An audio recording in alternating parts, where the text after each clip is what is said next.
So one of the things that I've been thinking about is the danger of success making you soft. Mm-hmm. And this must be something that you've battled with over the last few years. Right. More money, more attention, more fame, more free things if you wanted, more opportunities to go places and do stuff with people. Right. How have you dealt with this battle of success not making you soft? You have to cap it.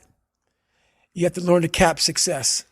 So what I do is, like right now, I don't like doing podcasts. There's a lot of things I don't do that I have to do now to get the message out there to help people out. And what I mean by capping success, I believe everybody should live their life. So everything that someone says in life, take it with a grain of salt. Take what they give and don't be like, oh, David Goggins said this or whoever said this. No, do not take what I say and do exactly what I say. So for me, what makes me who I am, because my mission is very different than yours or anybody else's. I have to go into a situation knowing, okay, I'm a guy who wants to make people better. For people to get better, I have to continuously get better myself. For me to do that, I can't just say, oh, I have this resume. The resume is there forever. I'm good. I have to cap my success because for me to help people out, I can't just say I did it once and I'm good. I have to continue to reinvent the wheel of the mind and figure out more and more ways for you to pull. Because if I have a cookie cutter message, it may hit 5 people out of 25. You just failed. My message needs to be in a way where I can hit all 25 people. It needs to be broad enough to where all 25 people may not like the message, but they're getting something from it. And that is evolution. You must continue to evolve. And you don't evolve, for me, in my job, unless I cap myself somewhere and say, okay, you made this much money, get back to fucking work. It's time to get back to work. Stop hearing yourself talk. Get off the podcast. Don't be on social media too much. Cut out all the fucking noise. Get back to the fucking mental lab, because that's where the knowledge came from. So for me, I must cap myself so I can come back with better, more unique knowledge versus all that cookie cutter knowledge that's out there. That's why people buy the books I have, because it's not cookie cutter. It's real knowledge. Like, I built Goggins from the ground up. I was born David Goggins. David Goggins wasn't good enough. He was a scared, bullied, abused kid who struggled in life. And that kid, whenever something got tough, no matter how hard I trained, no matter how ready I was, whenever something got tough for me, David Goggins, the real David Goggins, would come out and he would quit.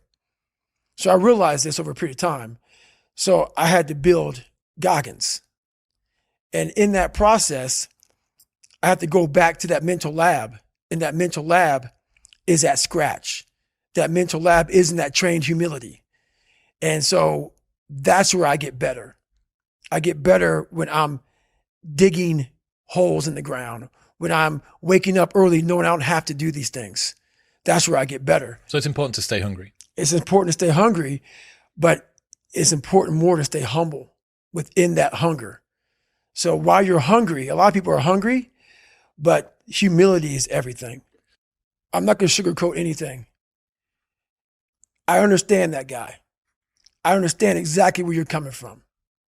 That is your personal opinion, and I totally get that.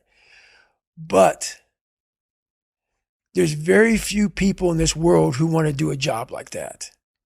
And it takes a different kind of mindset.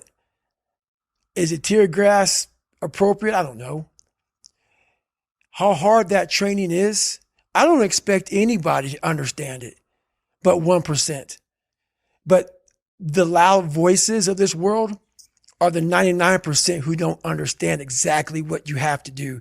That's why when I speak and you don't understand me, it's probably a good thing, because that probably means I'm in an area of life that you're not in, which is fine.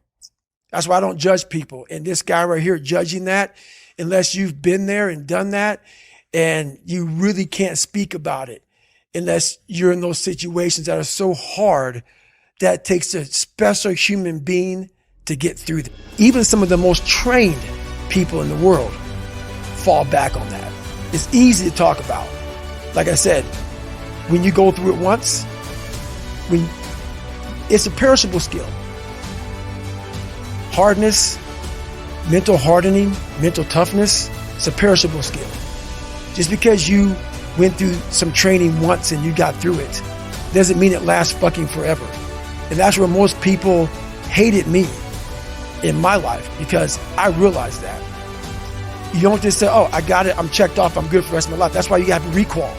You recall on fucking everything. And you definitely must recall when it comes to the mind. That is one of the biggest requalifications you must have. And when you're at that level, you got to recall every fucking day, not once a year.